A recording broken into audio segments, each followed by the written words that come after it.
나는 은퇴해도 괜찮을 줄 알았어요. 남들보다 월급도 높았고 집도 있었고 예금도 꽤 있었거든요. 이렇게 이야기하는 분들이 많습니다. 평생 안정적인 직장에서 일했고 대기업 간부나 금융권 임원으로 은퇴한 분들도 나는 상위 10% 달하는 자부심이 있었죠. 하지만 그 상위 10%라는 숫자가 은퇴 후 삶까지 보장해 주지는 않았습니다. 통장 잔고가 줄어드는 속도는 생각보다 훨씬 빨랐고 아파트를 팔고도 전세금조차 모자란 현실은 생각보다 훨씬 빨리 다가왔습니다. 많은 은퇴자들이 나는 충분히 준비했었다는 착각 속에 살다가 퇴직 후 몇 년 만에 후회와 허탈함 속에 빠집니다. 오늘은 바로 그런 은퇴 후 3년 현실이 된 착각에 대해 이야기해 보려 합니다. 본론 상위 10%의 허상과 현실. 착각 자산이 많으면 괜찮을 줄 알았다. 통계적으로 보면 우리나라 60대 자산 상위 10%는 약 10억 원 이상의 순자산을 보유한 사람들입니다. 하지만 이 10억이라는 숫자엔 큰 함정이 있습니다. 대부분이 부동산에 묶여 있어 유동성이 없고 실제로 쓸 수 있는 돈은 12억 원에 불과한 경우가 많습니다. 그런데 이마저도 자녀 결혼비, 노후 의료비, 생활비로 순식간에 빠져나갑니다. 생각보다 오래 사는 노후는 생각보다 돈이 오래 안 가는 노후가 되기 십상이죠. 착각 집 한 채 있으니 괜찮겠지. 예전엔 집만 있으면 노후는 걱정 없다는 인식이 있었죠. 하지만 재산세, 관리비, 각종 유지비용, 거기에 주거, 환경 변화로 인한 다운사이징까지 고려하면 얘기가 달라집니다. 서울 외곽 아파트를 팔아도 서울 중심 월세는 턱없이 비싸고 재건축 지역은 오히려 일시적인 이사비용 부담을 키우기도 합니다. 결국 집을 팔고 월세로 전환한 뒤 심리적 안정감마저 무너지는 경우도 많습니다. 착각 퇴직금과 연금이 버텨줄 줄 알았다. 연금 150만원, 퇴직금 2억 원. 많은 사람들이 이것으로 충분하리라 생각하지만 현재 4인 가족 기준 최소 노후 생활비는 월 25만 300만원 수준입니다. 1인 가구라 하더라도 병원비와 생활비까지 고려하면 매달 200만원 이상은 지출됩니다. 결국 퇴직금은 몇 년 안에 바닥을 드러내고 연금만으로는 생활을 유지하기 어려운 상황이 오게 됩니다. 사례 1 전직 은행 지점장 김정호 가명 씨 월세살이까지는 생각 못했습니다. 김정호 씨는 35년간 은행에서 근무했고 마지막 7년은 지점장으로 일했습니다. 퇴직 당시 그의 자산은 다음과 같았습니다. 서울 아파트 시세 약 12억, 퇴직금 2억, 연금 월 180만원, 예금 약 5천만원. 그는 집을 팔고 강남에 있는 작은 빌라로 전세를 옮겼습니다. 좀 더 유동성 있게 생활하고 싶어서요. 주식도 좀 하고 자녀에게도 도와주고요. 하지만 3년이 채 안 되어 전세 보증금 6억 중 4억을 써버렸고 투자, 손실과 병원비, 자녀 결혼 비용이 겹치면서 결국 지금은 보증금 1억, 월세 130만원짜리 집에서 살고 있습니다. 자존심이 상해요. 예전에 VIP 고객들 상대하던 내가 이젠 전세금 걱정에 잠을 설치거든요. 사례 2 자영업 은퇴자 박명자가명 씨 상위 10%는 숫자에 불과했어요. 60대 여성 박명자 씨는 20년 넘게 미용실을 운영하며 시세 8억짜리 아파트와 3억 상당의 상가 점포를 보유한 자산가였습니다. 하지만 은퇴 후 월세로 전환한 상가는 공실이 자주 생겼고 미용실을 접으며 꾸준히 들어오던 현금 흐름도 끊겼습니다. 남편과 둘이 받는 국민연금은 월 200만원. 아프지 않으면 그럭저럭 살겠지만 어느 날 남편이 뇌졸중으로 쓰러지며 모든 게 무너졌습니다. 치료비, 간병비, 입원비에 6개월 만에 4천만 원이 빠져나갔고 지금은 그냥 작은 고시원 비슷한 데에서 살고 있어요. 상위 10%가 뭐예요? 지금은 그냥 하루하루입니다. 사례 3대기업 부장 출신 정윤철 씨, 체면만 믿고 살다가 무너졌습니다. 정윤철 씨는 59세에 대기업을 명예퇴직했습니다. 퇴직금은 2억 5천만 원, 사내복지 차원에서 회사가 보조해주는 연금 플랜으로 월 230만 원 수령 중. 처음엔 나름 여유롭게 살았습니다. 자주 외식도 하고 골프도 다녔죠. 그러나 2년 반 후 투자 실패로 8천만 원을 잃고 큰아이 유학비로 1억이 빠져나간 후 삶이 바뀌었습니다. 현재는 월세 110만 원짜리 집으로 옮겼고 여윳돈도 없고 다시 일하려 해도 일자리는 없습니다. 결론 은퇴 준비, 숫자보다 현금 흐름과 지속 가능한 생활 구조가 답이다. 많은 분들이 자산 총액을 기준으로 은퇴 준비가 됐다고 착각합니다. 그러나 실제로 중요한 건 쓸 수 있는 돈의 흐름, 그리고 그 생활 구조가 지속 가능하냐는 것입니다.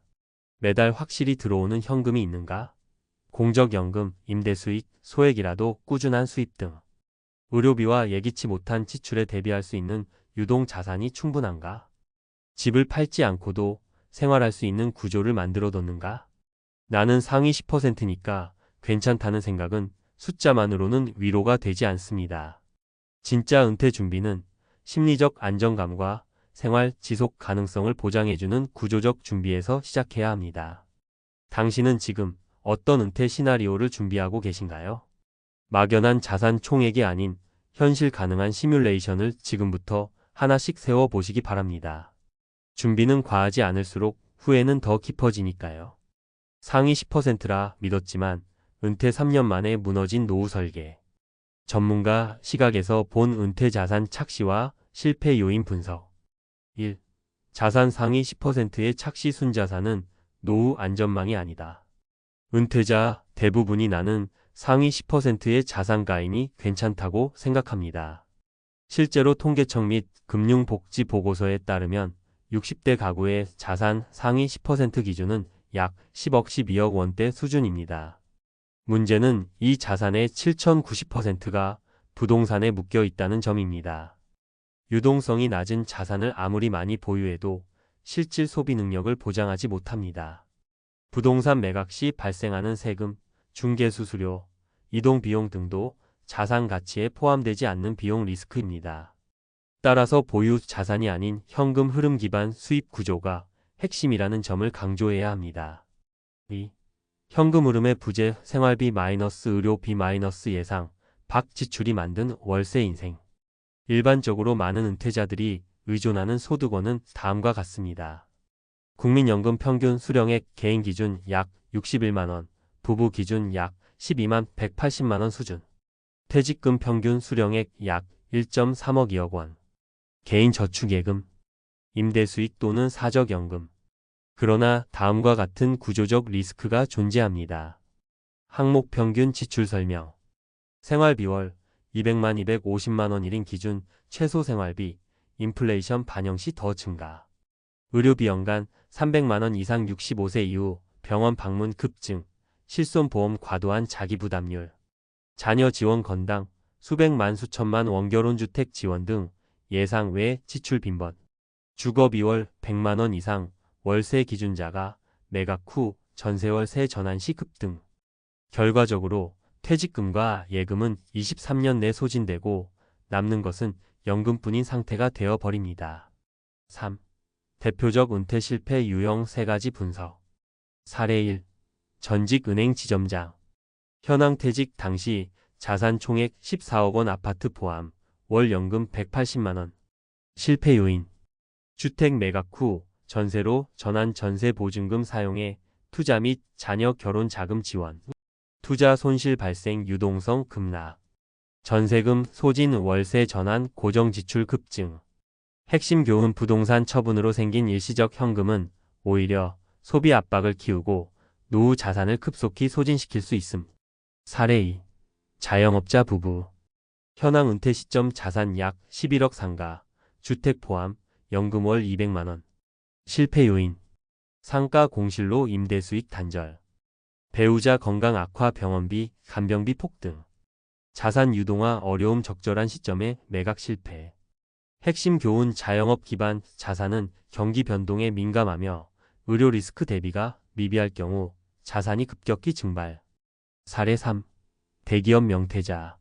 현황 퇴직금 2.5억, 월 연금 230만 원, 부채 없음. 실패 요인. 자녀 유학비 및 투자 손실로 예금 소진.